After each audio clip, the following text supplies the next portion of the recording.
ದಕ್ಷಿಣ ಕನ್ನಡ ಜಿಲ್ಲೆಯಲ್ಲಿ ಭುಗಿಲೆದ್ದಿರುವ ಧರ್ಮ ಅವಹೇಳನ ಪ್ರಕರಣಕ್ಕೆ ಸಂಸದ ನಳಿನ್ ಕುಮಾರ್ ಕಟೀಲ್ ಕಾಂಗ್ರೆಸ್ ಸರ್ಕಾರದ ವಿರುದ್ಧ ಚಾಟಿ ಬೀಸಿದ್ದಾರೆ.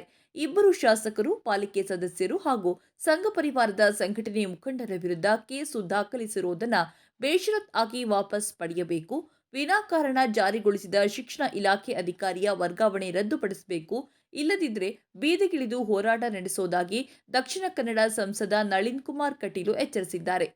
ಮಂಗಳೂರಿನ ಬಂಟ್ಸ್ ಹಾಸ್ಟೆಲ್ನಲ್ಲಿ ದಕ್ಷಿಣ ಕನ್ನಡ ಲೋಕಸಭಾ ಚುನಾವಣಾ ಕಚೇರಿ ಉದ್ಘಾಟಿಸಿದ ಬಳಿಕ ಅವರು ಸುದ್ದಿಗಾರರ ಜೊತೆ ಮಾತನಾಡಿದರು.